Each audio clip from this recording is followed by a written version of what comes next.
treatment of advanced malignant melanoma.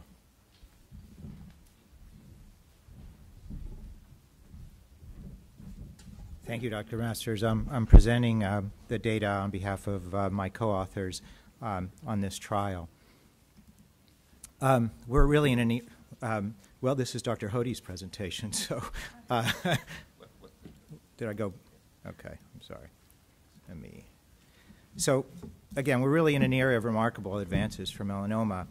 The CA-209-003 phase 1 trial was a dose escalation cohort expansion study of nivolumab, which is a fully human IgG4 PD-1 receptor blocking antibody, studied in pretreated patients with selected solid tumors. So all of these patients had at least one prior treatment for their disease. The data was actually presented at ASCO 2012, and it was published in the New England Journal in June of 2012 by Dr. Topalian. So this is an update of that data. The agent showed substantial activity in 3 diseases: melanoma, renal cell cancer, and non-small cell lung cancer. And I'm going to present the follow-up data for melanoma. So we collected additional follow-up data, at least a year of follow-up data, to assess survival. We're presenting that for the first time, durability of response, and long-term safety of this agent. So just a little bit about the biology of PD-1. PD-1 is an immune checkpoint receptor expressed by activated T lymphocytes, which we think are the cell that mediate the anti-tumor responses when we give immunotherapy. This receptor interacts with ligands PD-ligand1 and PD-ligand2, which are upregulated in tumors by the cytokines produced by the T cells, and that actually downregulates the T cell anti-tumor immune response. So when we give nivolumab to block PD-1, we actually restore or improve the function of the T cells that are infiltrating the tumor microenvironment. This is a survival data which we're presenting for the first time in advanced melanoma patients. The median survival was 16.8 months, and the 1- and 2-year survival was 62% and 43%.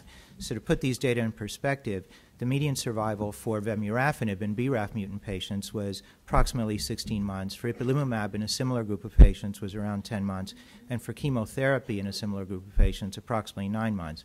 And if you look at the 2-year survival rates for ipilimumab in phase 2 and phase 3 trials, it's in the range of 24 to 33%. So this survival data compares very favorably with historical controls.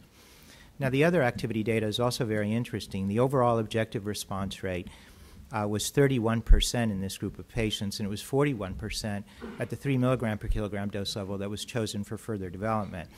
The other interesting thing about this agent is that responses occurred fairly rapidly. So by 8 weeks, 45% of patients already showed evidence of response. The median duration of response was 2 years, which is one of the highest numbers that I've seen. And the activity wasn't restricted to patients who just had an objective response. So an additional 11% of patients either had prolonged stable disease or these unconventional patterns of response, which actually Dr. Hode has reported on before, suggesting that there was an activity above the 31% that had the objective responses.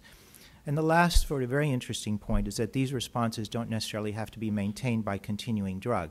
So out of the 33 responders, 17 stopped for reasons other than progression of disease, for example, completion of therapy. And of those, 12 continued to respond beyond 4 months after stopping the drug. So you don't necessarily have to maintain these patients with drug in order for their response to persist. So the safety data, all patients had at least a year of follow-up and some up to 2 years of follow-up. And this was generally very well tolerated. And I can say this is one of the best tolerated drugs I've given in the clinic. Of the select adverse events which we see with these agents, which are related to tissue-specific inflammation, it was only moderate or severe in approximately 5% of patients, and actually only 6% of patients discontinued study therapy for toxicity. There was no new safety signal with additional follow-up of 1 year. So overall, in conclusion, the median overall survival was 16.8 months. 1- and 2-year survival was 62 and 43%, which compares very favorably with other agents. A rapid objective clinical response was seen in these patients, and the objective response rate of 31% in heavily pretreated patients with melanoma is a remarkable number. Another about 11% of patients showed evidence of clinical activity with prolonged stable disease or these non-conventional responses. Very long median duration of response of approximately 2 years, and the responses could continue after drug was discontinued. It's a very well-tolerated agent. There were no new safety signals, And actually, no new deaths related to drug-related pneumonitis have emerged over the past year. And this agent is now being studied in at least 3 ongoing phase 3 trials in melanoma in both previously untreated and previously treated disease. Thank you.